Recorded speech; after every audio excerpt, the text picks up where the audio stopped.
Having a kid changed my identity. Losing a kid changed it all over again. If somebody had done their job, I would be in debt to my eyeballs if I could have him back. I hadn't slept for almost a whole year, not more than an hour a day. Grief is this really interesting thing where it's like this sticky residue that gets on everything. You feel guilty for laughing because I'm dishonoring the memory of my son if I'm happy. Joy came back in my life when I allowed myself to turn that page. And people, they're uncomfortable. They say the weirdest things. It's awkward. People are uncomfortable with silence, so they feel the need to fill the void. Yes. Welcome to Midlife Catalyst, a place where ordinary people share extraordinary stories of doing life differently. I'm Amanda Younts, and today's guest has a lot to offer around his lived experiences and work in grief, resiliency, and identity. Chad Harrigan, a life and leadership coach, holds a master's in executive coaching from UT Dallas and an ICF certification. But what really qualifies him is his lived experiences. He's endured some of life's most painful challenges and is here to share those raw stories with us today, all while providing hope and wisdom on what it means to lead through loss, the superpower of emotional intelligence, and how radical honesty changes everything on the path to regain clarity. Chad, thank you so much for being here today. Oh, you're welcome. It's good to be here. Yes. Well, there's so much. So where do we begin? I say, let's just jump right in. I don't like I'm ready for that. nothing with the small talk. Let's talk about how you got to the point of being a life coach, and it's really through your own experiences. And Yeah. so what are those that So the literal track is my wife and I lost our son, and it took me a while to get into therapy, and I got a coach. My therapist and my coach suggested coaching for me because of a series of events. UT Dallas had a program, and since I didn't have a master's, I was like, okay, I might as well do this, and it turned out to be the best thing I ever did. So my wife and I met about 17 years ago. We've been together, 18 years ago. We've been together for 17. And one of the things that we connected on was that we didn't want kids, neither of us. That was like, we're just going to travel the world. We're going to do all the things. We're going to be the best auntie and uncle in the world. And the weird thing was, the only reason I knew she was the one for me, where it was like clarified, was there was one day I noticed myself saying, I could have a kid with her and I'd be happy. And that was the sign. And then we got married. It was a year and a half after we started dating. And then something odd happened. She had a growth in her uterus. And doctors were going to take it out, do a biopsy, remove it, but she would never be able to have kids. We did a 60-day juice fast. We got pregnant 3 months later. And this was after a year of trying. And we were blessed with a 10-pound baby. His name was Colin James. And it changed everything for me. So the thing I like to say is having a kid changed my identity. Losing a kid changed it all over again. Now, of course, going through this type of situation is going to be hard for anybody. As a mother, my wife has that motherly connection with our son. And so That's a type of grief all on its own. While we had him, I was blessed to be a stay-at-home dad. We lived in Sonora, Texas. It's a little small town, 2 stoplights, maybe 2,000 people in the whole town. They were paying my wife 6 figures to run a clinic there. So we said, why not? And it was the most beautiful, peaceful place we'd gotten to be. You could see all the stars in the world. You didn't see city lights. You didn't have any of that. The great thing was I was a stay-at-home dad.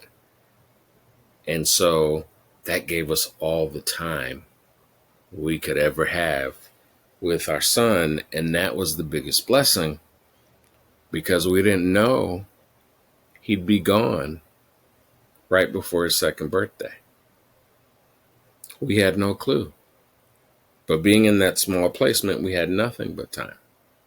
When we were in Dallas, both of us were busy, always gone, always meetings. He would have been in daycare the whole time, and we would have missed so much. And the level of guilt would have been greater than it was, especially for me. He had, your usual series of teething with, you get Tylenol, he gets a little fever, get his meds, it comes down, and you do that round for about 2 or 3 days till the fever's gone. Well, we thought that was happening again. 3 days pass. He still got a fever. Monday, I take him into the doctor. She says he'll be fine. Just give him some spinach for iron. The very next day, we take him to another hospital. They have to put him in a chopper, send him to San Antonio to the Children's Hospital. And my son doesn't make it through the night. And the messed up part is that as he coded, they were wheeling the cart of blood and medicine that he would have needed to make it through and be fine. So had his children's doctor, had his initial doctor sent him to the ER when she should have, he would be here.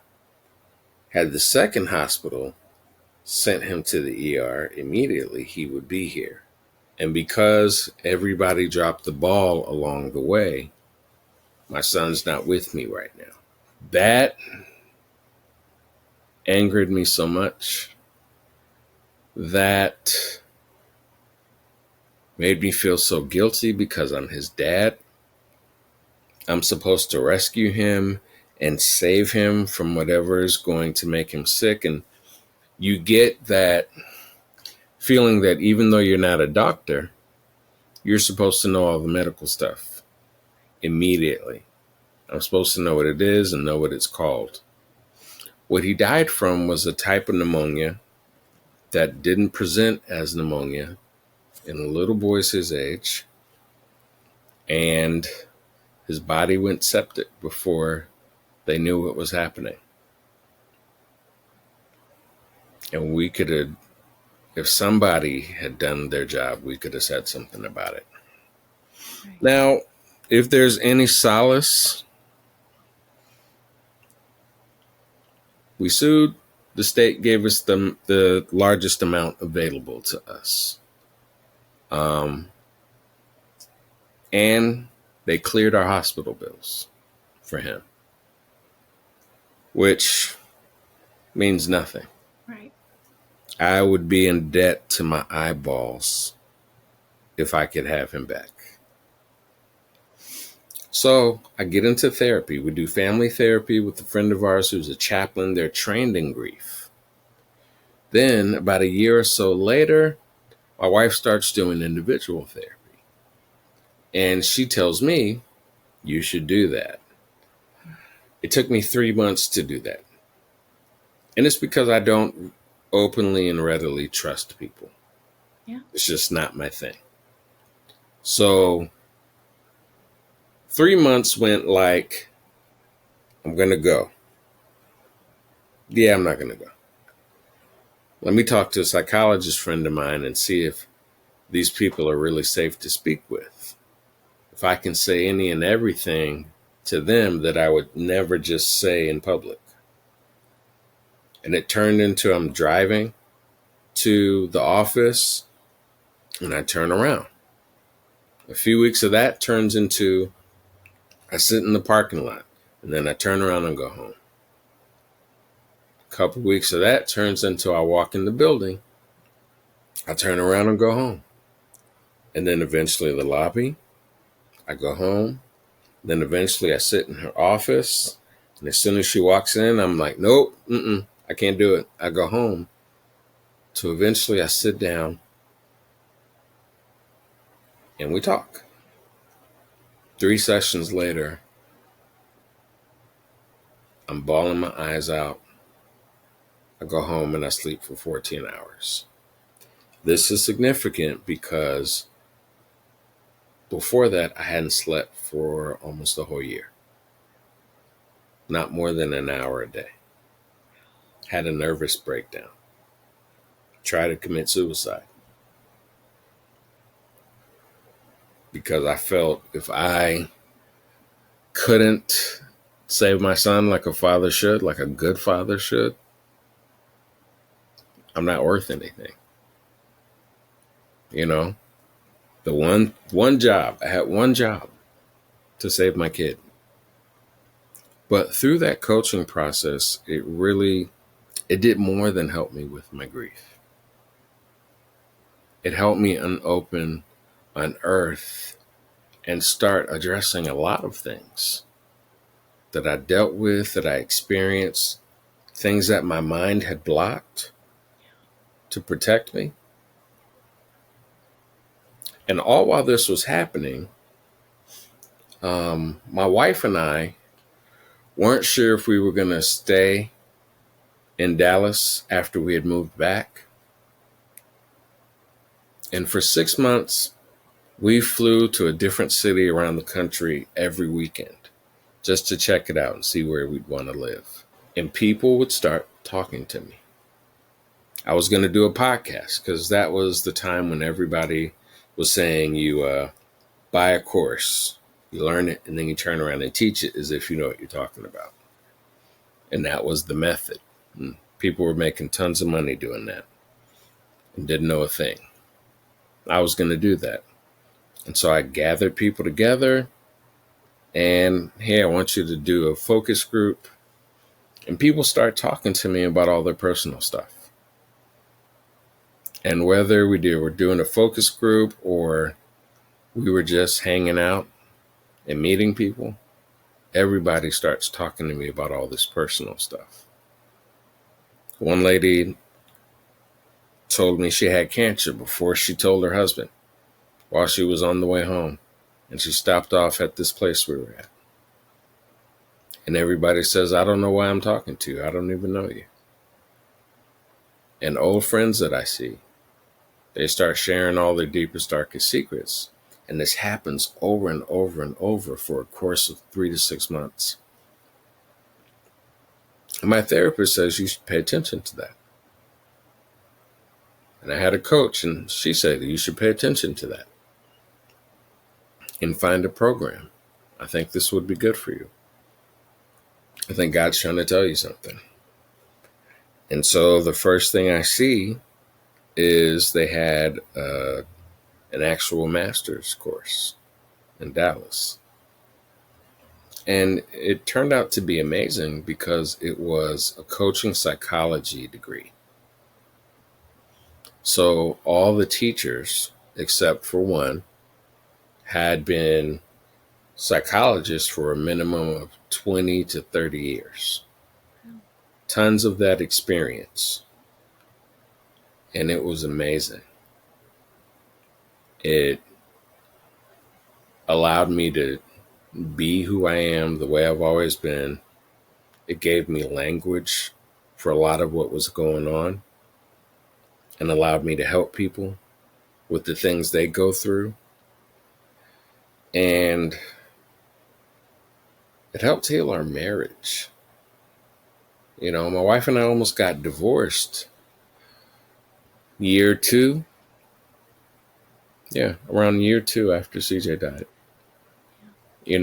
We were both in this haze. No, it was year three. We were both in this haze, and my wife would come home from work.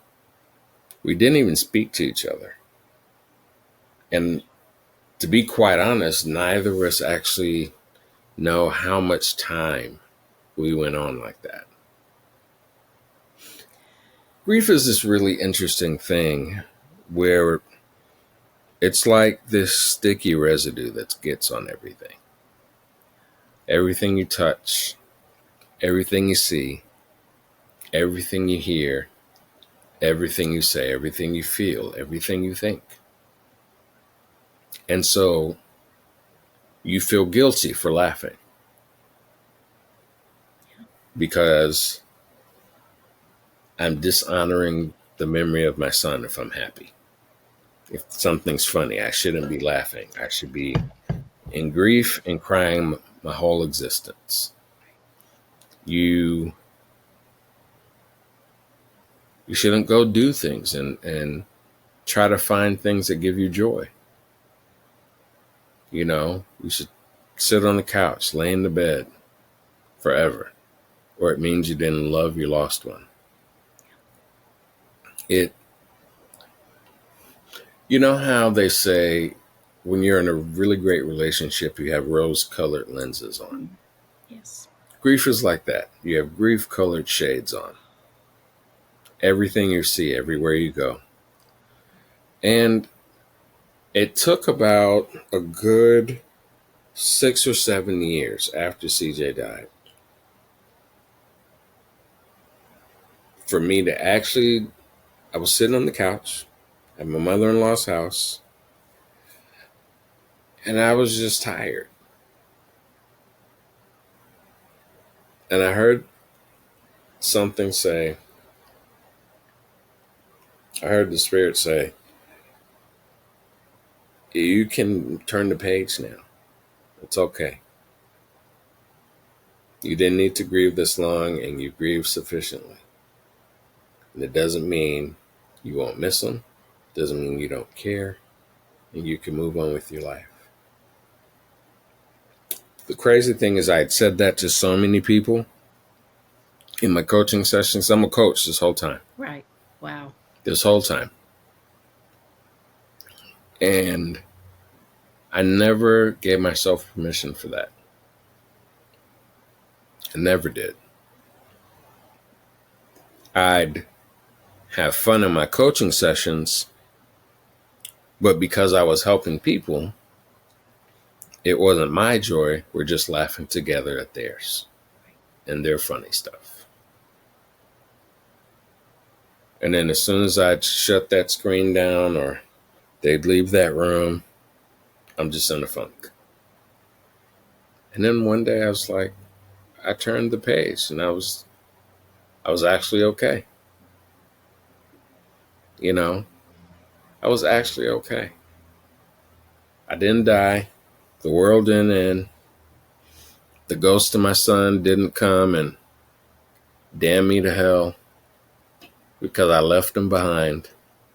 This happened because I was in a session and my therapist was checking in with me and she was asking me some different questions about my life with CJ, and I couldn't remember. I couldn't think of anything other than him in the hospital begging me to pick him up while he's on that table. I couldn't think of anything other than him not eating and me trying to cheer him up, and he's just shaking his head no. And it dawned on me that I'd only let myself think about grief as if that was the only context of our lives. And when you let grief have too much power, that can happen. The psychology says that what you focus on will happen. It's why they tell you to think positively. It's why They tell you to have affirmations. It's why they tell you to do stuff that you enjoy or to serve others. Because if all you think about is the negative thing, if all you focus on is the weight you're trying to lose, if all you focus on is not being late, if all you focus on is fixing your marriage and what's wrong with your marriage, and you don't focus on what you want instead, you always end up back where you don't want to be. And turning that page allowed me to start focusing on what I wanted. And all of a sudden, memories flooded back, moments flooded back, funny moments, fun times, because we did that a lot. Joy came back in my life when I allowed myself to turn that page. I felt like an idiot for a long time after that. I could have done this a long time ago. But it happens when it happens. You know, one of the weird things, we don't do a good job of talking about death in this country. We're afraid of it. We do a terrible job. Terrible job. And so we don't talk about death till death happens and nobody knows what to do. Right. And then guess what? We don't talk about it again because until another death happens. Yeah. You know, people don't do their wills when they need to because they're scared to talk about it. But death is something necessary to discuss. And not necessarily for the people who go through it.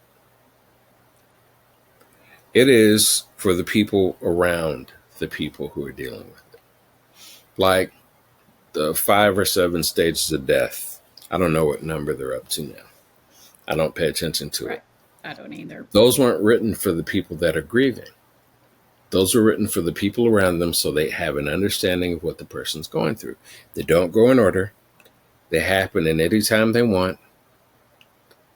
It's not always a day-to-day thing. It's a minute-to-minute, sometimes hour-to-hour. And it's a roller coaster of emotions. But I think people that want to help shouldn't be trying to fix it for the folks that are dealing with grief, and just let them grieve. Shut up, sit down, rub my back. Don't talk to me unless I'm talking to you, but just be there. You know, we had CJ's life celebration. We didn't do a funeral. It'd be too much. Yeah. And there's a lady little short lady, really tiny, that went to my mother-in-law's church. And so she's there, and I'm having a conversation with someone, and then I notice her and I say hello. And she says, you know, there's a Bible verse that would really help you feel better. I don't know where it is. I don't remember what it says, but if you find it, it'll help you feel so much better. And I said, okay, thank you. And the entire day, she kept popping up. I still can't remember that verse, but if you find it, let me know. And people, they're uncomfortable. They say the weirdest things. It's awkward. You know, people are uncomfortable with silence, so they feel the need to fill the void. Yes, they do. But then they say the most, like you said, uncomfortable, awkward things that actually they're not saying anything. Sometimes they're mean unintentionally out of thoughtlessness. Yeah. You know,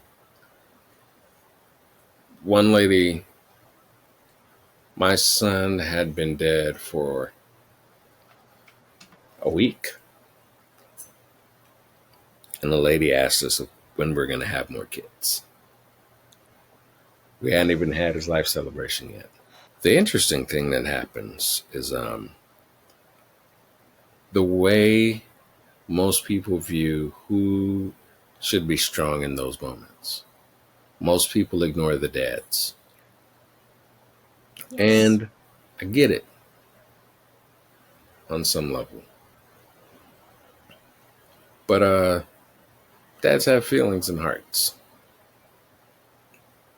What's that they say? You should be strong for your wife while she's going through this as if you're not. Because they were her kids, not yours, apparently. And there's a lot of dads that are like, well, what about who's going to be strong for me? Right. I need to be able to cry. I need to be able to share my feelings.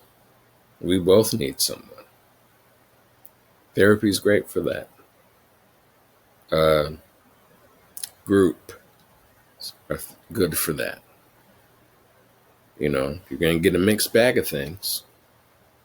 You know, some people are going to tell you that they saw their kids or their kids were sitting next to them. They're going to say a whole lot of stuff. Mm-hmm. And whether you agree with it or not, you got to let them have what gives them solace. I'm sorry, do you have questions? Because I'm just talking. No, and it's the silence part Mm-hmm. because I'm sure the listeners are like, why is she not talking? Because again, there is nothing I can say other than be here and give you this space to help people better understand grief. Yeah. But there's nothing I can say. And Mm-hmm. so that is where I want to own your story, own your experience, because you have lived and endured terrible heartaches. And you continue to show up and help people and share your story. And so I think that's a question I have is because I remember a few years back a friend of mine that was an educator, and he'd go on the road Mm-hmm. and tell his story, and eventually he said, Amanda, I don't know how much more I can do this because it's so emotionally taxing on me every time I Mm-hmm. show up for people where we all want to hear it, but Yes. it's like reliving the grief again. And I'm Over like, and over. over and over. Yeah. And so I'm just so appreciative of you sharing, but also, how do you continue to show up? How do you continue to move forward? Therapy is one. Yeah. Second, we allowed ourselves to grieve in a controlled way. And by that, I don't mean you grieve uh, only 5 minutes a day and don't allow yourself your feelings. But we learned a lesson when we left left Texas, and went to Huntsville, Alabama, where my parents live, and we just wanted to get away from everything that would remind us of our son. And one of my wife's cousins said, all right, it's been a month. You get to grieve, but you give yourself a time limit for the day. You get up, you wash your cheeks, brush your teeth, you go out, eat, and talk to people. Let them love on you, let them be around you. That was the most helpful advice I've ever heard about grief for the griever. Let people help you, let people love you, and give yourself a time limit. Grieving all day, it's easy, but doing that over time, all day, every day, leads to something beyond grief that's a dark place. I let myself get there, you know, Yes. and that thing saved me because I just stayed in the room. I played this video game where the hero could heal people. It's called Infamous. And my sleep deprived mind said I could save my son if I held enough people in this game. And my wife had to tell me that, make me get up, wash my butt, get out there, be around people that care about me, get some food in me, get out of the house. And it helped me get through. It helped me survive. So I think also people asked me. Some people just loved on me, hear something I think would be nice. Other people, they asked me, what do you need right now? They gave me options. Do you want me to just sit here and be quiet? Do you want me to hug? Do you want to put your head on my shoulder? Do you want me to feed you? Do you want to just watch TV? And that was great.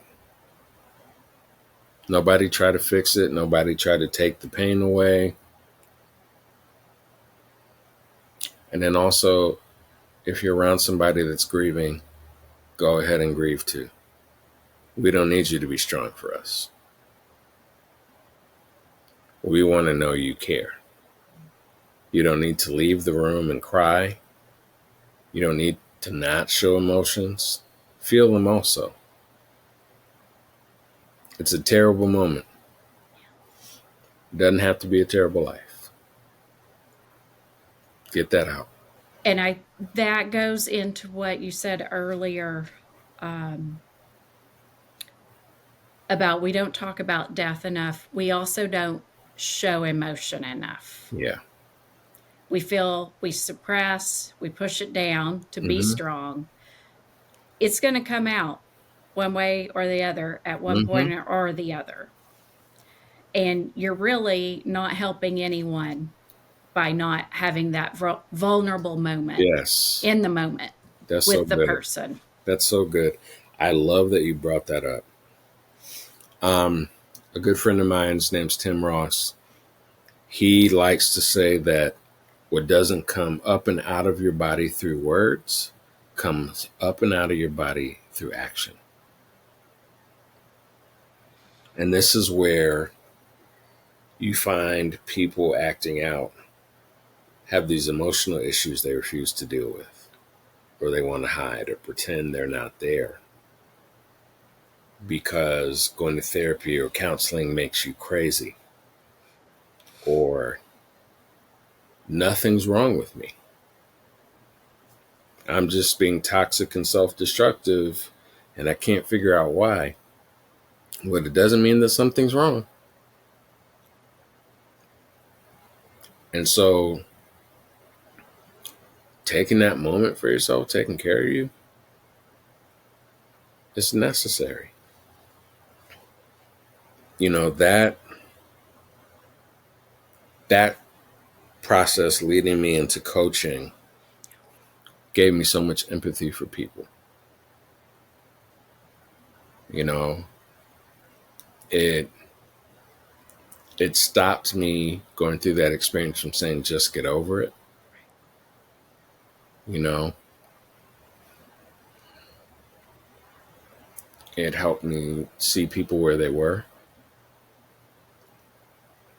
and being able to have all those people in my life so quickly,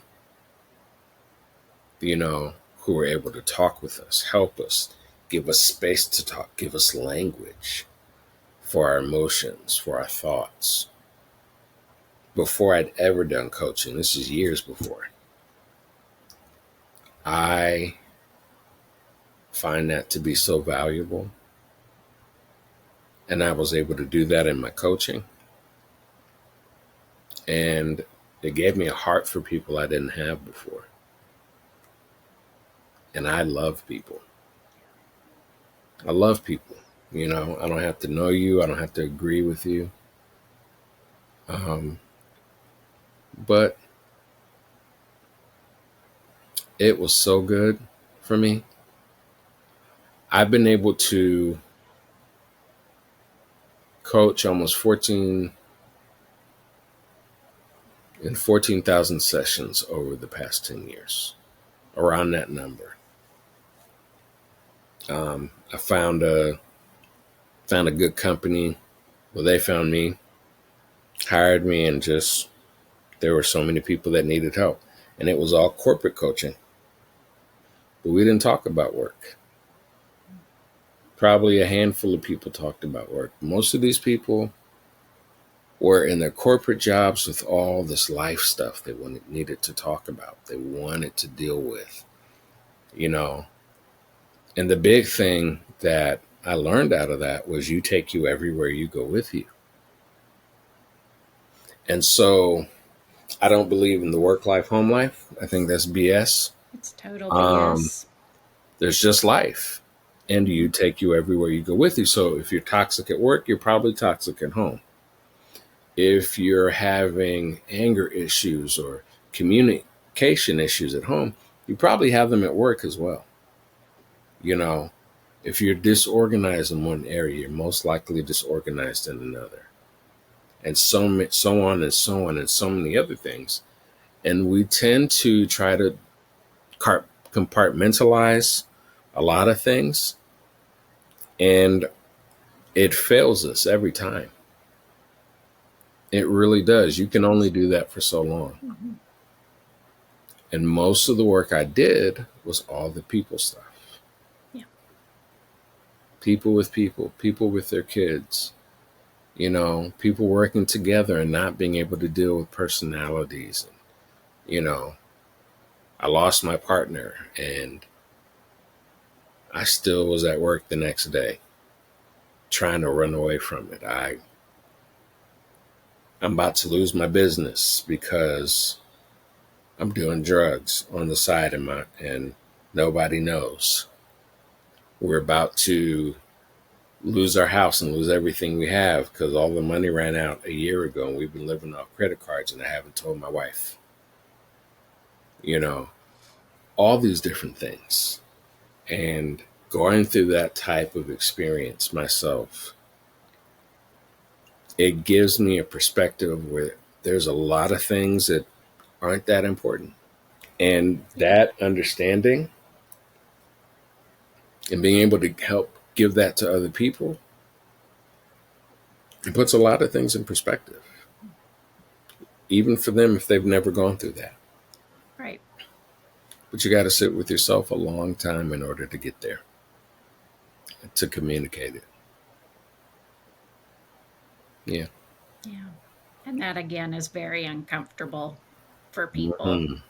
especially in the busy and always on Yeah. age of life. That, Yeah. Yeah.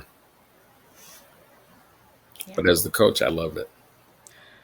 It's my favorite place to be. Well, I know you have to be so amazing at what you do because just your presence here is just so enlightening and empowering. Thank you. I appreciate that. I appreciate you coming on and sharing just so much Hmm. with us and the listeners. What I know your music is a key piece for you. Hmm. What are the fillers for you outside of coaching and helping people? What are those So I've fillers? always done music. I've done music since I was a kid. Yeah. Um, had a record deal when I was in college.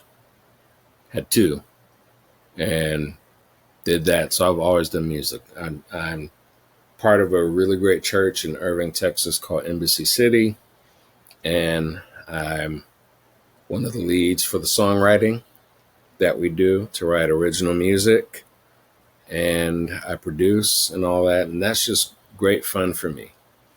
But also, I play video games, and I'm an unashamed grown man who plays video games. My therapist told me to do it. My first therapist, her name was Christia. She was awesome.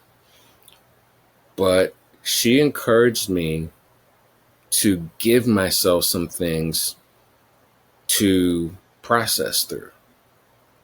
So, music, it helps relax, it helps calm, it helps express emotions, right? Mm-hmm. You can, and it can sound horrible. Doesn't matter, right?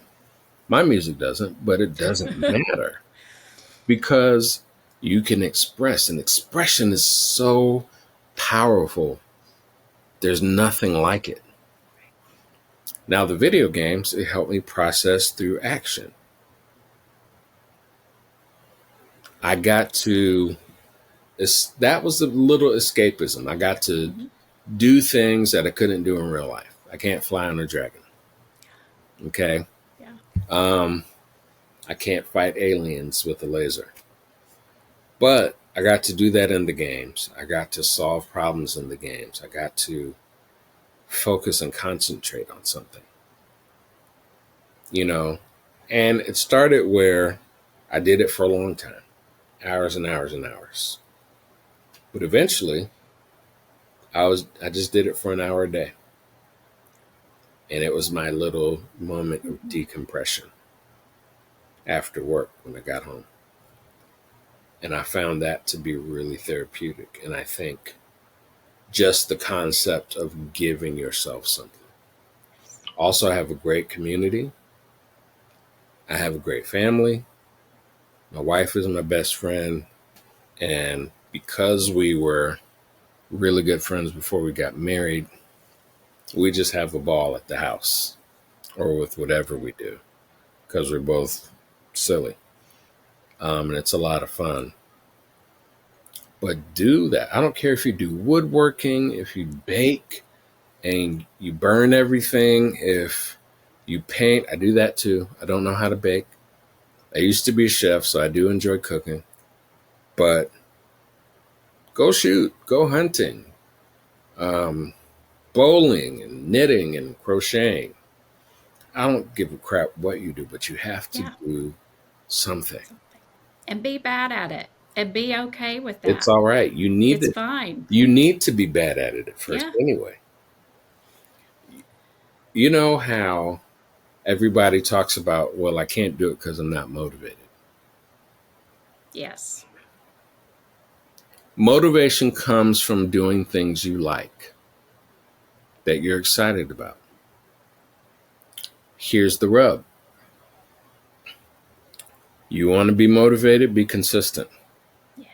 You have to suck so hard it makes you feel shame, and you keep doing it till you get better and better. And then when you start to get good enough to have fun or good enough to be decent, then you'll be motivated. Motivation doesn't come first. That's not how people work. You just have to try stuff. Right. Learn to enjoy the sucking. Yeah. Yes. And that sucking and the shame is what keeps people stuck Yeah. and hidden. And you never get to the good part. You don't let yourself. Because if it takes too long to get to the good part sometimes, because you don't have a realistic expectation of the amount of time it takes to get good at something. And it doesn't take 10,000 hours. It's a nice idea, but you don't need 10,000 hours, but you need to just keep trying. You need to not quit. You know, Yes. you need to just, even if it's 5 minutes a day, give yourself that 5 minutes. And if you can go for longer, go for it. Yeah. That's it. Start small and just do it. Mm-hmm. Well, I have gained so much from talking with you and listening to you today. You know, you've talked about your wife and your great relationship there. And I think one of the keys, because you had told me this earlier when we talked off camera, the divorce rates are like 80%, right? 80%. On Mm-hmm. the loss after the loss of a child. And it's So, because people don't grieve the same way at the same time. And we don't talk about that with couples. right. My wife and my sister were pregnant at the same time. My sister had twins. One of them survived, the other one didn't. And it really it broke my sister's heart. And she grieved for a year, or she grieved for over a year. And it's hard because she would see the other twin lively, happy, and seeing that makes you miss the twin that's gone. And I remember I was the jerk that one day said, "Just you should be over that by now. It's been however many years." And when I lost my son, I had to call my sister and apologize because I didn't get it. Mhm. I didn't get it. And she and her husband almost got divorced because he grieves differently than she does. And it's easy to think that if you're not grieving the way I grieve, when I grieve, and you're not grieving with me in a way that I consider to be proper grieving, that you don't care like I do, if at all. And he's a totally different human being. He's a different person. Once they understood that, it really helped them. But they went through a real rough patch Yeah. because they didn't have the language. But once they got it, their marriage became solid again. We got to talk about death We do. And outside of the moment. yes, yes. And it's not morbid and it's not Mm-mm. negative. This is part of life. This is a human experience. It is. And what I hope to do by bringing your story and these conversations to people is that they don't wait until the death happens. That and it may not for people. You really don't get it until it happens to you. But Yeah. at least have that awareness and Yes. start to do better and start to work towards getting it so we don't wait until it's too late. Yes.